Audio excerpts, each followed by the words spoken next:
Welcome, everyone, to the VBC Bible Institute and podcast. This is also serving as our Wednesday evening live-streamed church service here at Victory Baptist Church.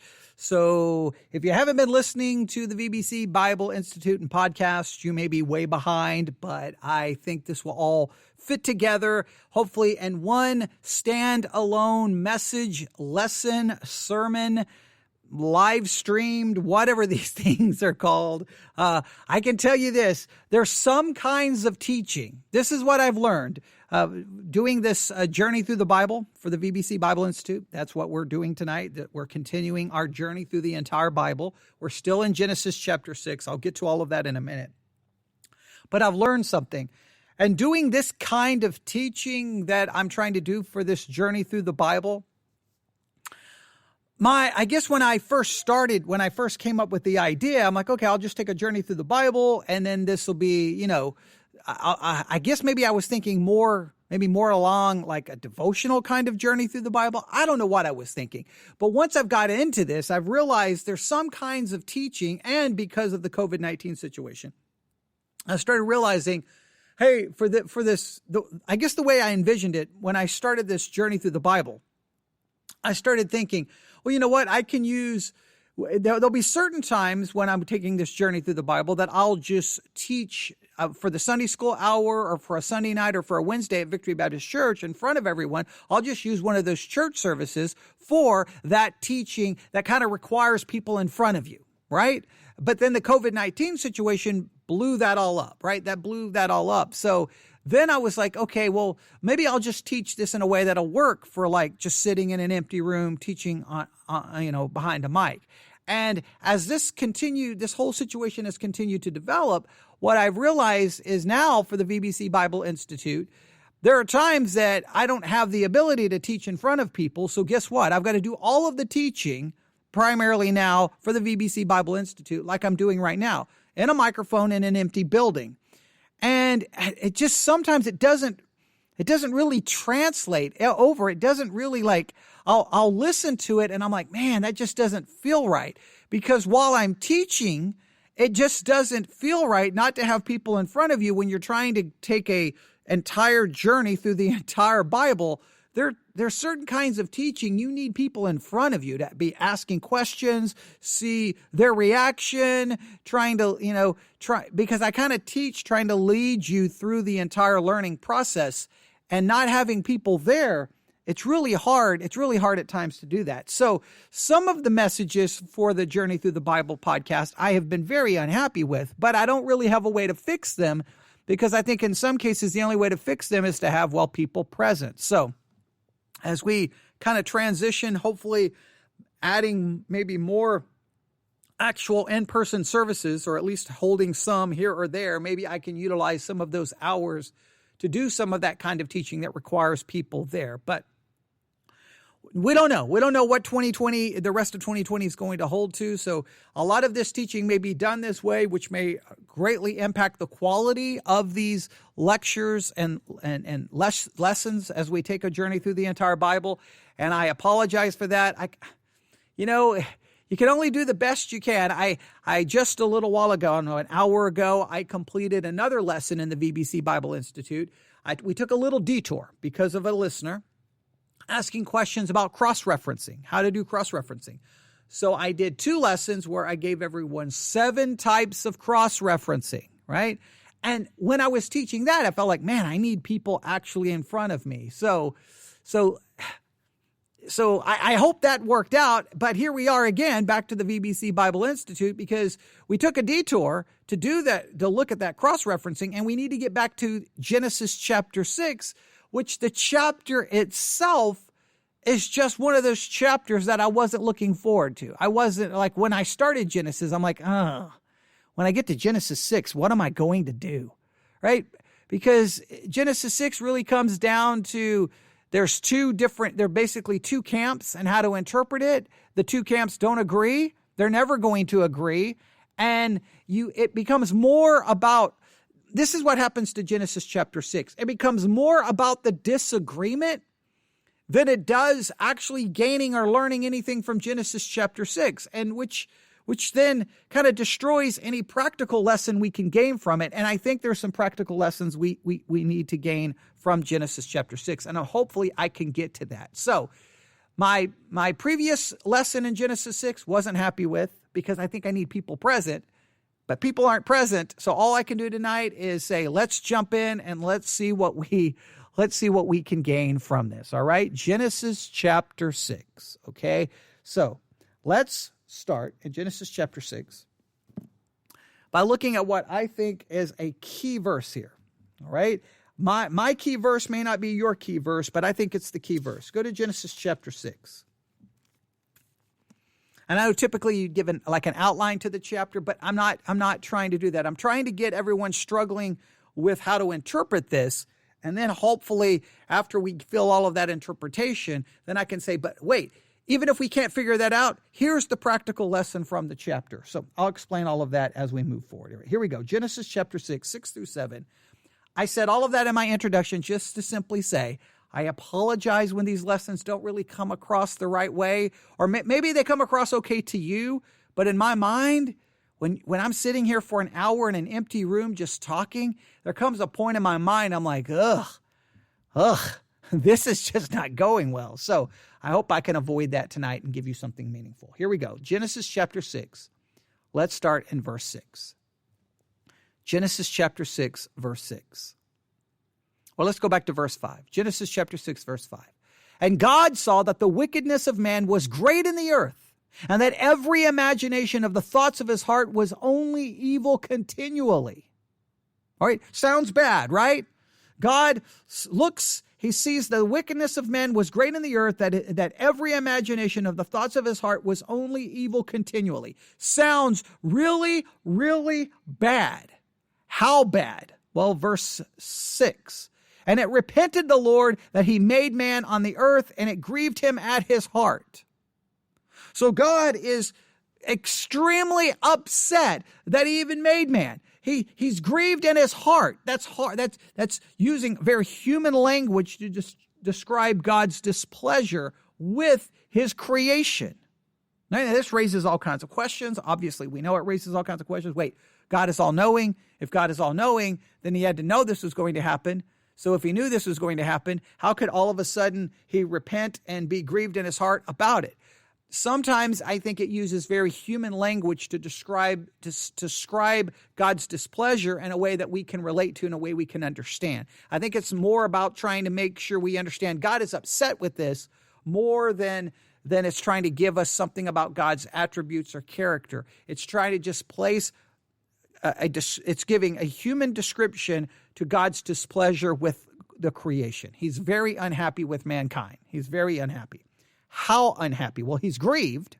He's repenting that he even made man. That all sounds pretty extreme.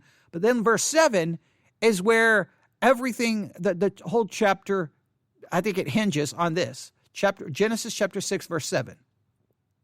And the Lord said, I will destroy man whom I have created from the face of the earth, both man and beast, and the creeping thing, and the fowls of the air, for it repenteth me that I have made them.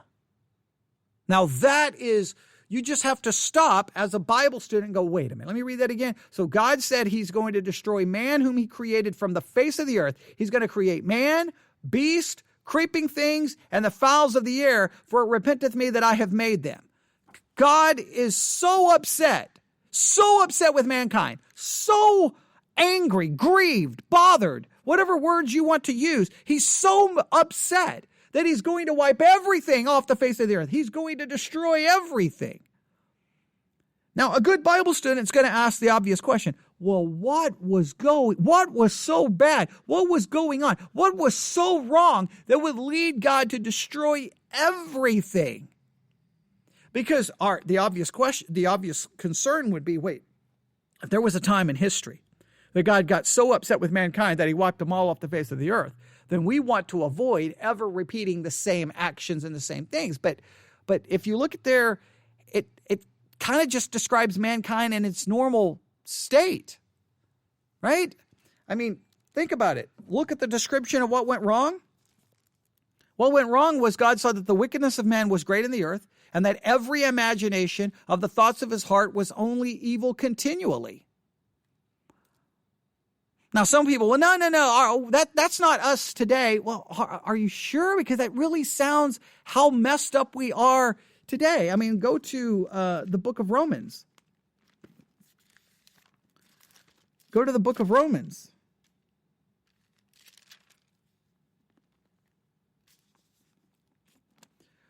Romans chapter 1. Let's go to Romans chapter 1, verse 18. Romans chapter 1, verse 18. For the wrath of God is revealed from heaven against all ungodliness and unrighteousness of men who hold the truth in unrighteousness. So we hold the truth in unrighteousness, because that which may be known of God is manifest in them, for God had showed it unto them. For the invisible things of him from the creation of the world are clearly seen, being understood by the things that are made, even his eternal power and Godhead. So they are without excuse, because when they knew God, they glorified him not as God, neither were thankful, but became vain in their imaginations, and their foolish hearts were darkened. Professing themselves to be wise, they became fools, and changed the glory of the uncorruptible God into an image made like to corruptible man, and to birds, and to four-footed beasts, and creeping things.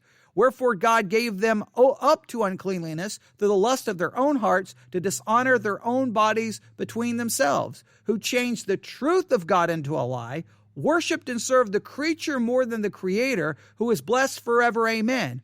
For this cause God gave them up unto vile affections. For even their women did change their natural use into that which is against nature. And likewise also the men, leaving the natural use of the woman, burned in their lust one towards another, men with men, working that which is unseemly, and receiving in themselves the recompense of their error, which was meat. And even as they did not like to retain God in their knowledge, God gave them over to a reprobate mind, to do those things which are not convenient, being filled with unrighteousness, fornication, wickedness, covetousness, maliciousness, full of envy, murder, debate, deceit, malignity, whisperers, backbiters, haters of God, despiteful, proud, boasters, inventors of evil things, disobedient to parents, without understanding, covenant breakers, without natural affection, implacable, unmerciful, who knowing the judgment of God, they that which commit such things are worthy of death, not only to do the same, but have pleasure in them that do them. I mean, that sounds pretty bad. That sounds very similar.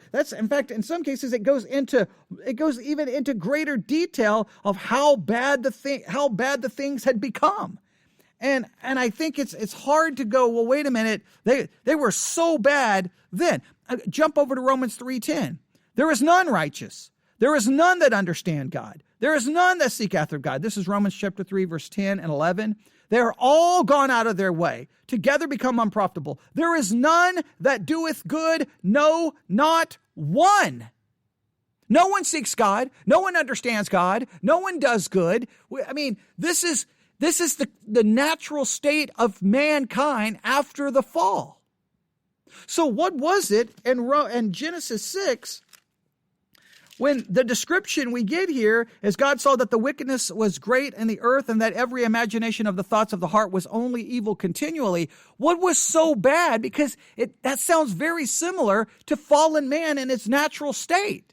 Fallen man in its natural state is they don't seek God, they don't care about God, they don't understand God, they are pursuing, they are corrupting the true God, turning to idolatry, sexual immorality, selfishness, hatred for other people, backbiters, gossips, slanderers, murderers. That's the natural state of man. So what happened in Genesis 6 that made it so bad that God's like, that's it. I repent that I ever made them. I'm grieved and I'm going to destroy everything. It's a question that the Bible students have struggled with for, I think, 2,000 years, and everyone seems to have an opinion. And we've been working through some of the different thoughts and some of the different opinions. So let's work through this as quickly as we can and see how far we can get here, all right? Let's do this.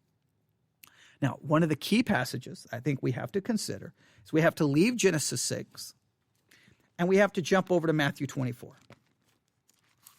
right? Matthew 24. Now, we've talked about this because we took another detour in Genesis 6 and we listened to that sermon, A Rapture of the Wicked. I'm not going to get back into all of that again. But we go to Matthew chapter 24. we read this, Matthew chapter 24, verse 37. All right. If we'll go back just a little further. Matthew 24, verse 35. Heaven and earth shall pass away, but my word shall not pass away. But of that day and hour knoweth no man, no, not the angels of heaven, but my Father only. The day that he seems to be referring to is when the earth is going to pass away, when everything's going to come to an end. Nobody knows the day and the hour, no man, not the angels of heaven, but my Father also. And then verse 37, Matthew 24, 37. But as the days of Noah were, so shall also the coming of the Son of Man be. So as the days of Noah, okay, whatever was going on in Noah's day, it's going to be the same when the Son of Man returns, when the Son of Man comes back, and everything's going to there's going to be judgment, there's going to be destruction. Now, this has led some Bible scholars to go, okay, wait a minute. So we have to go back to Genesis 6, and we got to figure out what was going on there, because the exact same thing is going to happen right before Jesus comes back. Okay, well, wait a minute. We've already seen in Romans that it seems to already describe what was going on there, right? That their thoughts were continually wicked, that all of their imaginations. Well, that's the depraved mind. The depraved mind is constantly thinking evil because guess what? It's not thinking about God. It's not pursuing God. It only cares about self. It exalts self. It puts other people down. It uses other people. It only cares about its own pleasure. That's the fallen mind. So what's going on? Well, I think we get at least a hint here in Matthew 24 of what was going on in the days of Noah, all right? Because some people want to stop right there, go back to Genesis 6 and try to make a list of everything was going on and go, okay, here's how we know Jesus is about to return. But I think the text here gives us what Jesus is trying to do with the days of Noah. Look carefully. Matthew 24, 37. But as the days of Noah were, so shall also the coming of the Son of Man be. For as in the days that were before the flood, they were eating, drinking, marrying, and giving in marriage until the day that Noah entered into the ark. So Jesus tells you what those days were like. He doesn't point out their wickedness. He doesn't point out all the sins they were committing. No, he says, here's the similarity. As in the days of Noah, people were eating and drinking and giving in marriage. And the same thing's going to happen before Jesus comes back. So how do we understand this? Here's the way I think we can understand this, or at least we have to consider this possibility. What was the issue in the days of Noah? Well, according to Jesus, here was the issue. Everyone is just going to be living their life. They're going to eat, they're going to drink, they're going to marry, they're going to be given in marriage, and guess what's not going to be in their mind? God. God is going to be absent from their thinking. God is going to be absent from their worldview. They're going to go on with their life as normal, but with no God consciousness. God is not going to be in their consciousness, not going to have any thoughts towards God. God is going to be absent. It's going to be a culture without God, and they're not going to eat and drink to the glory of the Lord. They're eating and drinking for their own pleasure and their own purpose. They're not marrying in order to try to serve as a living picture of Christ and his church. No. They're just marrying for their own wants and their own desires, and that's all they're focused on. Jesus seems to say, hey, in the days of Noah, that's how it's going to be before the Son of Man comes back. And the way it was, they were just going on with their normal activities. And guess what? They didn't care about God. They didn't heed any warnings. They didn't listen to anything. And then what happened? Boom! Judgment came. Well, as we move further and further and getting closer and closer to the coming of Christ, the world's going to move further and further away from God. There's not going to be any God in their thinking and their worldview and their perspective and their morality. It's going to be absent. That, I think, is the issue. So what we seem to be seeing is what was so bad. What was so bad is we had a culture in Genesis 6 that had completely abandoned God. And it's mind-boggling to go, you're in Genesis 6 and the whole world had already abandoned God. The fall happens in Genesis 3, and by the time you get to Genesis 6, basically the whole world had completely already forgotten the Creator, had already turned away from the Creator, because that's the natural bent of man. The natural bent of man is bent away from God, not towards God. And it doesn't take long for the whole society just to say, we're done. That seems to be what's going on. But it still seems, well, wait a minute. Are you saying it's just going to be like that? Is that still like, does that really answer? does that really give us the explanation for why God decided to destroy everything, that it just got that bad and it hasn't been that bad since? It's really hard to contemplate. But that's one at least perspective of what was so bad about the days of Noah. What was so bad is they were eating and drinking and giving in marriage. And the only way we can understand that is they're eating and drinking in marriage with no thought of God. They don't even perceive it. They don't listen to the warnings. They don't listen to the preaching. They don't listen to anything God related. And the next thing you know, destruction is coming. And they don't see it coming because there's no God thought in their mind. That's a very, I think, likely, that's the way Jesus uses it. And we have to at least consider that. All right. What Jesus is saying, he's not saying, hey, go back to the days of Noah and look at all the bad they did. And that's how it's going to be. He's saying, look at how society generally operated. They operated without God in their conscience. They ate, drank, and gave each other in marriage and were given in marriage and married with no thought of God. And that's how it's going to be when Jesus comes back. Nobody's going to be thinking about God. Right? That seems to be a very high probability. It still doesn't quite maybe explain the severity of the judgment. So people look for more. They need more. So here's another view. So there's one view. There's kind of the Matthew 24 view, that basically what you see in Genesis 6 is a culture, a world where God is absent in the minds, the thoughts, and the concerns of the people. Right? But maybe there's something else going on. Maybe. Look at Genesis chapter 6. Go back to Genesis 6. Go to Genesis chapter 6. If you heard that sound, that was me dropping a pencil. Genesis chapter 6. Some people say, instead of looking at verse 5, that God saw that the wickedness of man was great in the earth and that every imagination of the thoughts of his heart was only evil continually. What some people say is like Genesis 6:5, that there was something else going on besides Genesis 6:5. In other words, there was something going on. And we see that's describing really a world that just has forgotten God, which does kind of fit with Matthew 24. But some people say we need to look deeper. So they go back to Genesis chapter 6 and they focus on verse 1 and 2.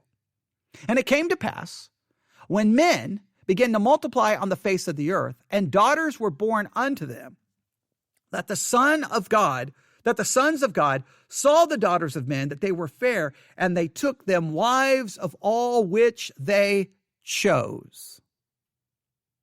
Now, some people believe kind of the smoking gun, that like, if we really need to understand why God destroyed the world, that it's right there. It's in verse 1 and 2. Verse 1 and 2. That verse 5, the wickedness and the imagination of the hearts of evil continually, is really just a summary of the evil that started being practiced in Genesis chapter 6, verse 1 and 2. All right, let me read it again. Genesis chapter 6, verse 1. And it came to pass, when men began to multiply in the face of the earth, and daughters were born unto them, that the sons of God saw the daughters of men, that they were fair, and they took them wives of all which they chose. Now, that does fit the Matthew 24. They're giving in marriage, they're marrying and giving in marriage. It's got the marriage thing going on, right? It's that accounts for it. But was there something about this marrying that was so bad, so horrible, that it led to God destroying the whole world with a flood? So what was going on here? Well, there are two different views. So we've got the Matthew 24 view that just basically says this was a godless culture, God was absent, and God destroyed them. All right? And the culture will reach literally the exact same level, and Jesus will come back. All right? Maybe, okay, that's a possibility. We have to at least consider it, right? But here we go. This is very important. This view says the issue here is the marrying. It's not just they're just marrying without God in their mind. They are marrying without God in their mind, and they are marrying without God in their mind because of what they are doing. All right? And here is one of the views. I'm just going to read from a commentary here. All right? This is how one commentary puts it. What was Satan's plan for defeating God's people in Noah's day? Now, this commentary takes it that this is a satanic plot here. In Genesis 6, we are seeing the unfolding of a satanic plot. He's doing this. Now, this is what he believes, or the writer of this commentary believes. that the plan here, Satan's plan, was to entice the godly line of Seth, right? So the phrase, Genesis chapter 6, that the sons of God, that's the godly line of Seth. Now remember in Genesis 4, the end of Genesis 4 and the end of Genesis 5, we have this genealogy. Basically, the genealogy focusing on the descendants of Cain. And then Genesis chapter 5, we have the genealogy of the descendants of Seth. All right? So we have the ungodly line of Cain and the godly line of Seth. So according to this commentary, Satan's plan here for defeating God's people, right, is to entice the godly line of Seth. Supposedly they're the godly ones. And to mix with the ungodly line of Cain, the daughters of men. So according to this view, in Genesis chapter 6, that the sons of God, there's the godly line of Seth, saw the daughters of men, that's the ungodly line of Cain. And then what happens here is Satan's plan is, okay, I'm going to get them to intermarry. I'm going to have them to intermarry. And by intermarrying like this, boom, this is going to bring about all kinds of corruption and sin, and it's going to corrupt everyone. It's going to lead to sin. It's going to lead to destruction. And God was so mad about this that he just tried to destroy the whole world. Well, there's a couple of thoughts. One, we don't have any prohibition against any intermarrying going on here, do we? Has there been any prohibition? You should leave your father and mother, cling to one another. The two should become one, right? Is there any prohibition on who you can marry? Like none of those rules are even given yet. Those rules come much later. So that's number one, okay? There's not even really a prohibition against it at this time. So do we understand the text in light of a prohibition that hasn't even been given yet? Do we? I mean, right? I mean, like, how do we work this? And if intermarrying, the godly line of Seth intermarries the ungodly line of Cain, well, clearly the intermarrying of believer with unbeliever doesn't stop after the flood. It continues after the flood. It continues to this very day. It was happening in the church of Corinth. There was warnings that don't be unequally yoked with an unbeliever. So, so why destroy everyone on the face of the earth for intermarrying? It doesn't. I don't even see how that makes any sense. Now, it does have the marrying part, and how Jesus seems to describe it is the point is they're marrying and giving in marriage with no thought of God. Nobody in the whole thing, nobody is even considering God. It's not about the godly line and the ungodly line. It's like all the quote-unquote godly people, they're not thinking about God at all. So is it the intermarrying or is it the fact that they're just going on with their daily routines with no thought of God? Like what's the real issue here? Right? Let me read this commentary here. Let me read this here. All right. So what was Satan's plan for defeating God's people in Noah's day? To entice the godly line of Seth, the sons of God, to mix with the ungodly line of Cain, the daughters of men, and thus abandon their devotion to the Lord. It was the same temptation that Christians face today. It was the same temptation that Christians face today. Be friendly with the world, love the world, conform to the world, rather than be separated from the world. Of course, this would lead to being condemned with the world. Lot is an example of this danger.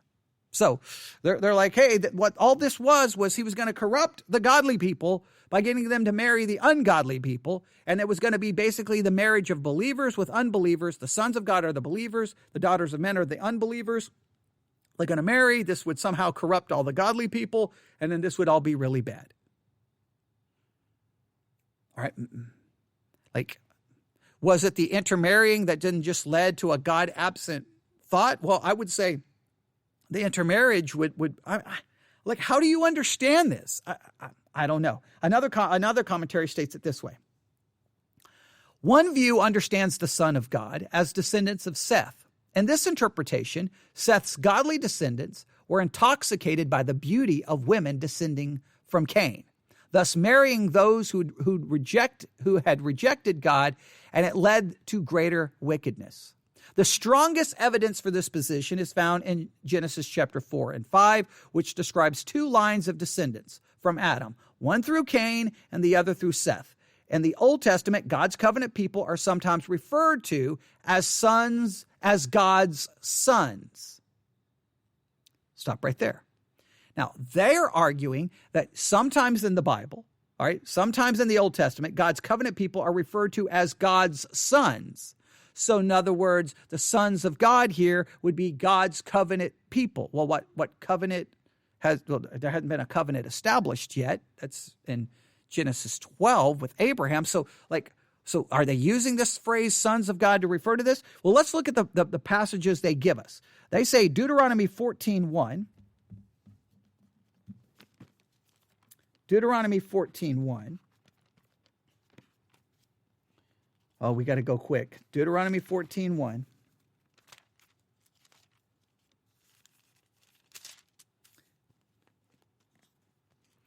Deuteronomy 14:1. According to the King James, it doesn't say sons of God or God's sons. It says, you are the children of the Lord your God. You shall not cut yourselves nor make any baldness between your eyes for the dead. Children of God. Let me read the NIV here, because they say, according to this commentary, that they're referred to as God's sons here. Well, let me look over here. Let me grab the NIV. Deuteronomy. Go to 14:1. Deuteronomy 14:1. You are the children of the Lord your God. Do not cut yourselves. So maybe there's another translation. Children of God, I don't see sons of God or God's sons. They have another passage they want us to look at. They want us to look at Jeremiah 3:19. Now, this is their attempt to do cross-referencing, which we talked about earlier today in my two-part series I did, our little detour on cross-referencing. That's not a great cross-reference when it doesn't even use the exact same word or phrase in any way, shape, or form. Jeremiah 3:19.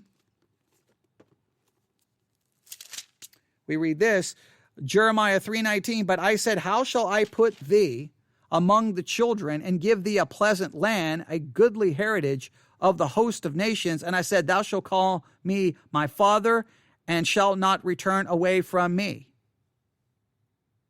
All right, I don't see the phrase sons of God, God's sons. I don't see anything like that. And let me go to Jeremiah 3:19 in the. Let me go to Jeremiah 3:19, the NIV. I mean, if you're trying to prove your point, you got to do better than this. Jeremiah 3:19. Let me see here. Jeremiah 3:19, how gladly would I treat you like my children and give you a pleasant land, the most beautiful inheritance of any nation. I thought you would call me father and not turn away from following me.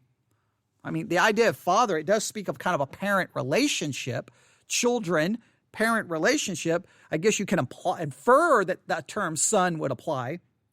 But the point is, it's not the same language. And the point is, if you're saying that later on in the Old Testament, he refers to his covenant children as, he refers to his covenant people as children and as God's sons. The only problem is there's no covenant established yet, right? I mean, we're in Genesis 6. So do you take that language and bring it back here to refer to these people? Hey, the sons of God, those are God's people. Those are God's covenant people. Those are maybe the godly line of Seth are the ones who begin to call on the name of the Lord. That is true. So I don't know. They go on to say, now they do admit in this commentary, though the precise phrase sons of God is never used of them, if the Sethite view is correct, this could explain why God later forbade the Israelites from marrying Canaanite women. Well, yes, later on, he does forbid Israel from marrying Canaanite women. That is true. But the point is, if this was what led to the flood and why God destroyed everyone, then they're going to go back and repeat the same thing, and he doesn't bring a flood to destroy everyone. And it still happens to this day. So this one is hard. Listen, the strength of this view is Genesis 4 and 5 is genealogy, and it is two lines, the line of Seth and the line of Cain, and it is drawing a contrast between the two. Cannot be denied. Cannot be denied. And so that flows right into Genesis 6, and I can see how you read that. Hey, there came a time. Let me go back to Genesis 6 in the King James. Genesis 6, verse 1. Hey, it came to pass when men began to multiply on the face of the earth, and daughters were born unto them. And the sons of God, they saw the daughters of men, that they were fair, and they took them wives, of all which they chose. And then all of a sudden the Lord said, my spirit shall not always strive with man, for he is also flesh, yet his days shall be 120 years. All right, so is there something about this marriage that made God, this marriage, this intermingling here? Is there something going on here that makes God that upset? It's hard to comprehend. Now, is it because the godly line is marrying the ungodly line? Or is it simply because they're carrying on with their lives with no thought of God, no concern with God, and they've abandoned God, like the Matthew 24? The Matthew 24 view is the culture has abandoned God. The second view is we'll call it the godly and the ungodly marriage view. Hey, Seth, the godly line of Seth, married the ungodly line of Cain. Boom, bad. God's upset. He destroys the world with a flood. It still doesn't seem to justify. Now, again, does God have to justify it? It doesn't. It just seems that if he's going to destroy the world for that, he would have destroyed the world over 100 different ways. We know he made a promise not to do it with water, but he could have done it 100 different ways, because that same sin is going to show up over and over and over and over and over. Israel's going to violate that all the laws about this 100 different ways. All right. So there's a third view. And this third view, some say it's the historical view. Others say it's not the historical view. Others say this view is borrowed from other literature. Some argue that this view is crazy. Some argue that this view is the most biblical. But the other view, which is very popular, is this. All right, now listen to me carefully. Others think something else was happening here. There's something else going on. It's not just a culture that's forgotten about God. It's not just a culture where godly is marrying the ungodly. Others think something else was definitely happening here. And according to one source, it was also the most widely held interpretation. And they say that this most widely held interpretation is that the sons of God, mentioned in Genesis 6, are fallen angels or demons. Now, this, according to some, was the interpretation most favored in ancient Judaism and in the early church. Now, whenever someone says this was the view most held in the early church, well, again, what do you mean? Like by how many church fathers, which church fathers? Like, they don't give me any sources, so I'm always skeptical when I read that. But that's how one commentary put it. Now, this is what they say. The phrase sons of God is clearly used elsewhere of angelic host and God's heavenly court. Now, this is where we're going to do some cross-referencing. All right, sons of God. All right. Now, how was this used? Well, they want us to go to Job chapter 1. They want us to go to Job chapter 1.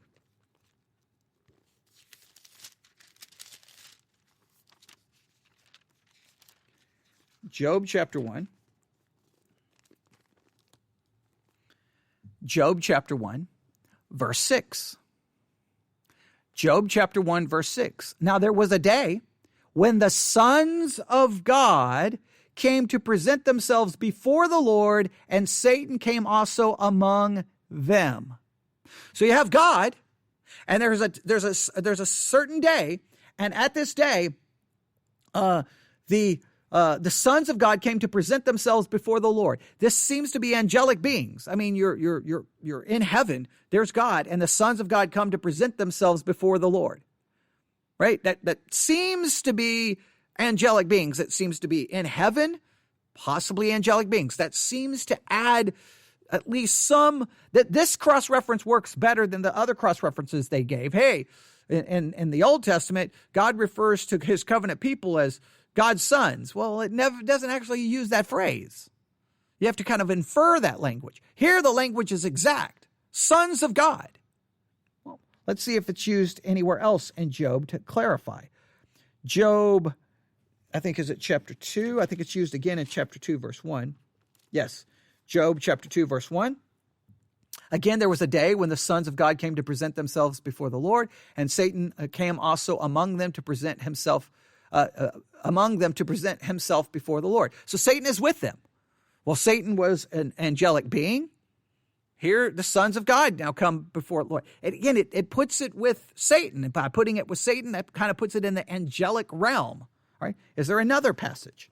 Well, they believe Job chapter 38. Job chapter 38. Job chapter 38.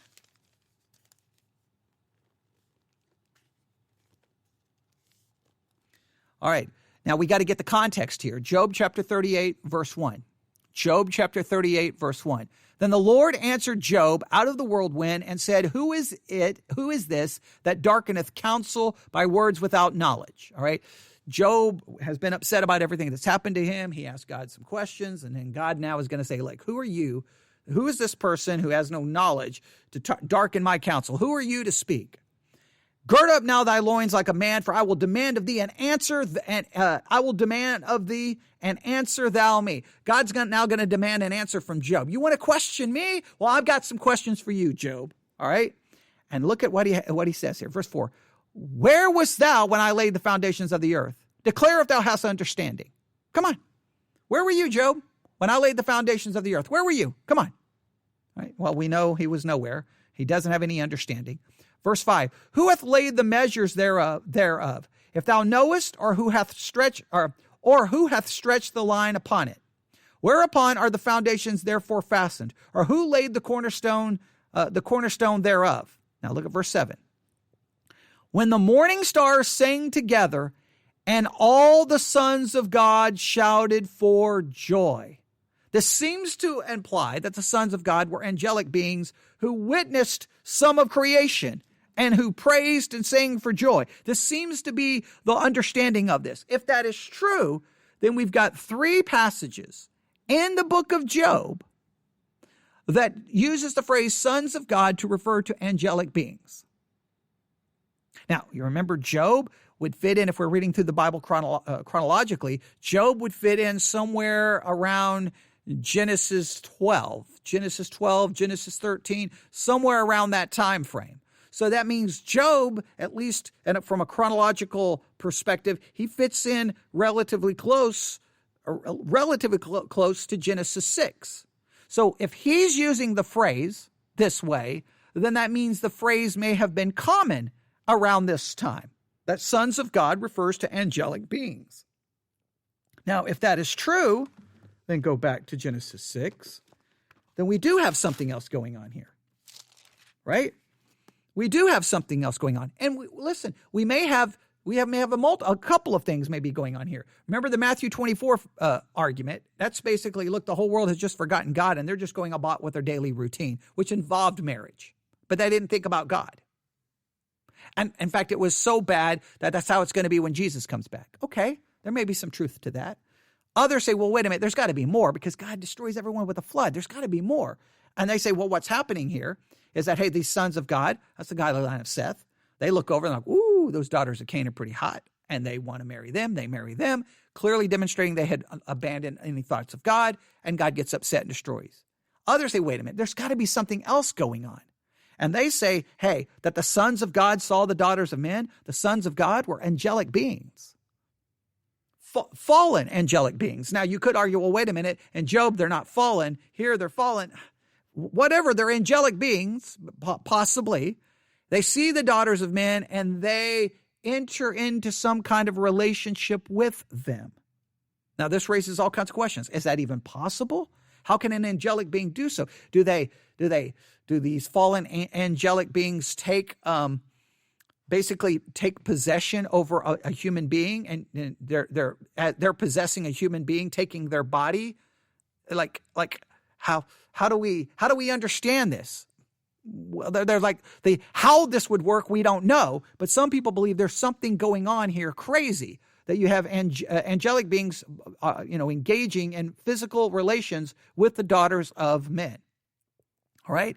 Now, they would argue the reason this would be done is then this would stop the coming, that this would corrupt the human line, and the human line could not therefore be redeemed by the coming Messiah. That the coming Messiah would not be able to redeem them because the human race would be corrupted. It wouldn't be truly human. It would be partially human, partially fallen, angelic, demonic, and it would not be the Son of Man could not redeem them. Some say that's the argument here. That's the point here. So God has to wipe all of this out to ensure that this never happens again, so that the human line now would be truly human and be preserved from this corruption. That's the argument some people make. Now, again, the strength of the godly with the ungodly is the context, because you've got a genealogy in Genesis 4 and 5.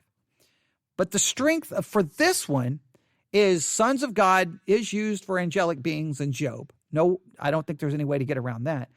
But there's some New Testament passages that seem absolutely baffling and confusing. Let's look at 3 of them, all right? Let's go to 1 Peter. Let's go to 1 Peter. 1 Peter.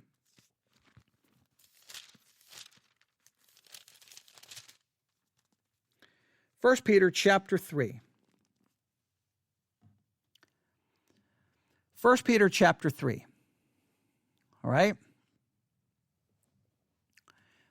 Here we go. 1 Peter chapter 3, we'll start in verse 18. For Christ also hath once suffered for sins, the just for the unjust, that he might bring us to God, being put to death in the flesh, but quickened by the Spirit. That's 1 Peter chapter 3, verse 18. So Christ once suffered for sins, the just for the unjust, that he might bring us to God, being put to death in the flesh, but quickened by the Spirit. Verse 19, by which also he went and preached unto the spirits in prison. Now, who are the spirits in prison? Who are the spirits in prison? Now, some believe the spirits in prison, that this would just be maybe lost people who died. But note, verse 20, which sometime were disobedient, when once in the long suffering of God waited in the days of Noah, while the ark was a preparing, wherein few, that is 8 souls, were saved by water. Wait, what? So we got spirits in prison, which sometimes were disobedient, when once the long suffering of God waited in the days of Noah. That just seems written weird. What is going on? Now, let me read this from the NIV. See if it adds clarification, or adds confusion here. Let's go to 1 Peter 3.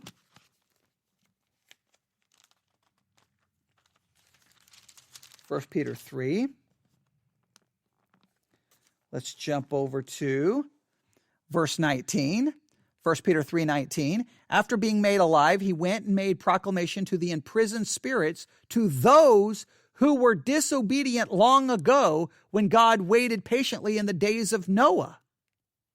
So whoever these spirits are locked in prison, they were disobedient during the times of Noah. Well, so someone did something so bad that they were imprisoned. There were spirits that were imprisoned. Well, spirits, the idea there, some say this word spirits there can refer to demons, used in the New Testament to refer to evil spirits. So, wait, they were locked in prison. They had to do something really bad to be locked up in prison. And it connects it with the days of Noah. Well, what's the only thing that's happening here is you've got the sons of God marrying the daughters of men. Like that, and whatever they did, not only did the earth get destroyed, they're locked up in prison? That seems weird. Like, what exactly is going on there? This commentary states it this way. In 1 Peter 3:18 through 22, Peter refers to the spirits in prison because they disobeyed in Noah's day. Though disputed, the word spirits most likely refers to evil spirits. So not all people believe this.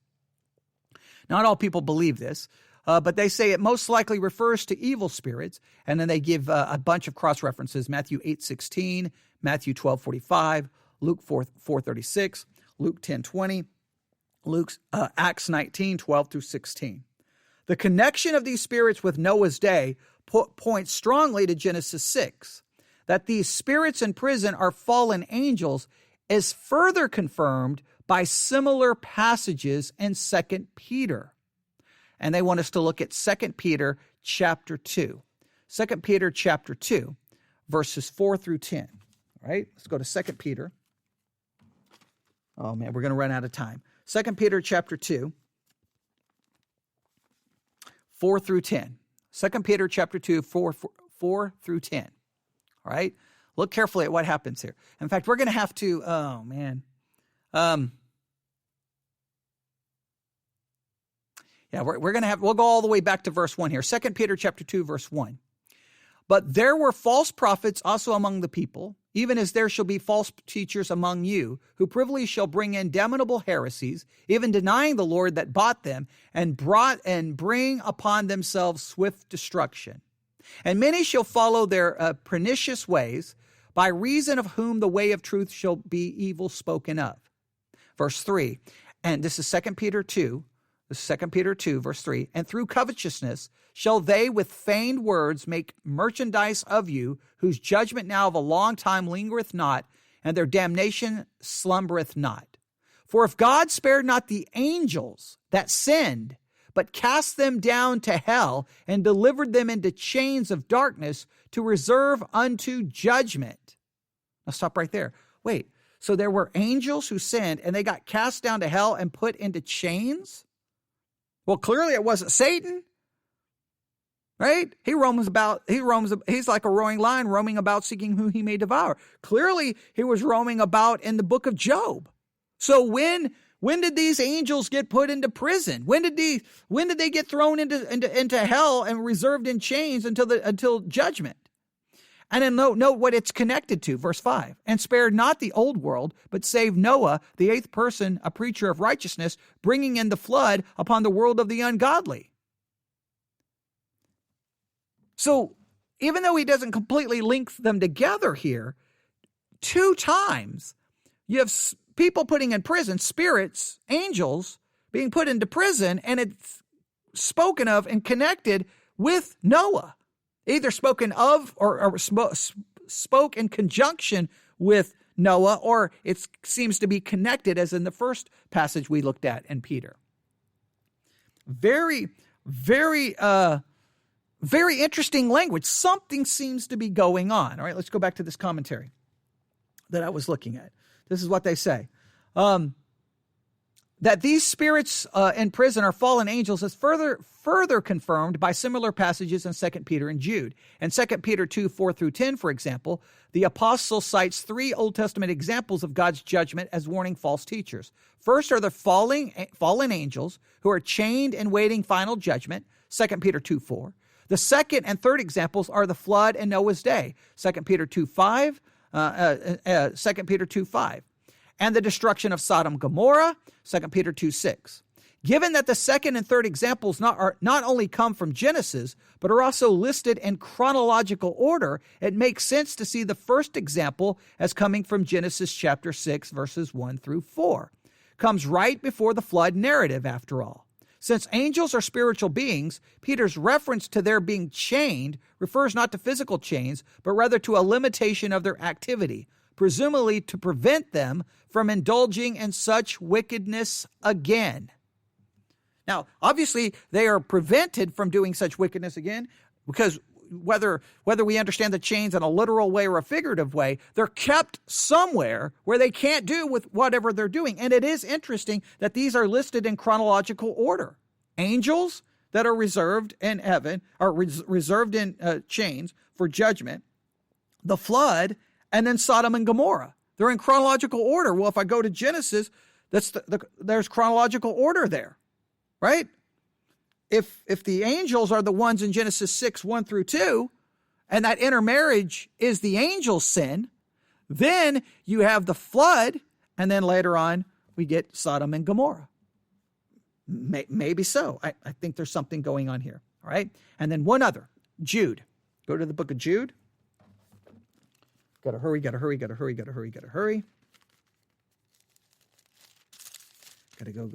to Jude. Here we go. Jude.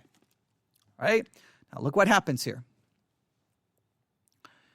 Verse 6, Jude 6.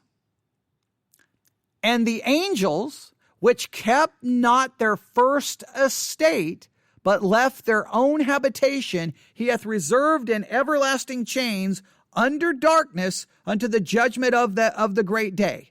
So here in Jude, once again, we have this discussion of angels who left their own habitation he reserved in everlasting chains under darkness unto the judgment of the great day. Who are these angels that are kept in chains? Who are they? What did they do?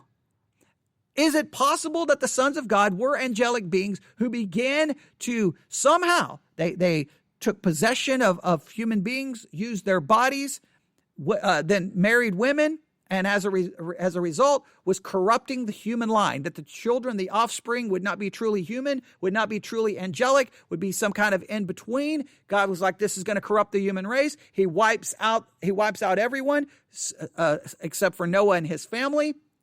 And then he takes those angels, those evil spirits, those demonic spirits that committed such acts, reserved them in chains to keep it from ever happening again. Is that too far-fetched? It sounds something like out of a movie. It seems crazy, but it does possibly explain what happened. Something happened here. Something happened here that was so bad. Now, some people argue that this coming together between these fallen angels and the daughters of men produced the giants that were in the land, the Nephilim, as sometimes referred to. But just remember, the Nephilim, the giants, they show up later on in Numbers. So they're still around in Numbers. So if the giants are a result of this coming together, then God obviously didn't get rid of all the offspring. How do they show up in Numbers? That doesn't make any sense. So I don't think we necessarily need the giants to be the result of this coming together between fallen angels and the daughters of men. I don't think that's the thing that led to the giants in the land. I think it's just stating that there were giants in the land at the time. These men, powerful, renowned, that these men became, they exalted themselves and they became all powerful in their own eyes, and they didn't want to listen to God and they didn't think about God, and then God brings destruction. Something happened there. To me, the power, the strength of this simply being the godly line of Seth, the strength of that is Genesis 4 and 5, right? Godly line of Seth intermarrying with the ungodly line of Cain. The only problem is that doesn't explain the flood. Now, it could explain it in this way, that they were doing this because they didn't think about God and the whole culture had abandoned God, which goes with the Matthew 24. That makes some sense. Maybe. But still, what I don't get is who are these angels in the New Testament that we are told of in 3 different passages that are put in prison, put in chains? Where did they come from? What did they do? Look, they're not Satan. So who are they? Well, whatever they did, they're kept, and they can't do whatever they had done prior to. There was a restriction placed upon them. All right? Now, there we're going to have to stop. Now, what's the practical value in all of this? Well, we don't have time to get into the practical value, right? Because my thing is no matter what the right answer is, there's got to be something this passage is trying to tell you and me, because Noah and his sin, the days of Noah and everything happening around this time is mentioned a number of times. It's mentioned in conjunction with the angels that are locked up. It's mentioned in Jesus saying, as the days before Christ comes back, that's how it's going to be. It's going to be as the days of Noah. There's a lot of pulling back from this time. So there's got to be some valuable lessons we learn from it. And we'll have to look at that in our next session. All right, I'll stop right there. 58 minutes. Don't want to go any further. Questions? Please start sending me questions as fast as you can. Let me know, and we'll try to get to them. Maybe your questions will lead to another detour. If it does, that's great. Please note, all views use cross-referencing. They all go try to find some other verses to say this view is correct. But you see, you can, if you look at all the related passages, I don't know if you can determine that one view is correct simply by doing a little cross-referencing. There's a lot going on here in Genesis 6, and that's why we're spending all of this time. All right, let's pray. Lord God, we come before you. I thank you for an opportunity to do a Bible Institute via the internet, via technology that people around the world can participate in. I pray that this will get people thinking about this, struggling with this, and the most important, we may not come up with an answer of exactly what happened, Lord, during the days of Noah, but this time, the days of Noah, there's got to be practical lessons we can gain from it. And I pray that we will be able to find those practical lessons in the Bible and look at those and meditate on those, that this benefits all of us spiritually. And we ask this in Jesus' name. God's people said, amen.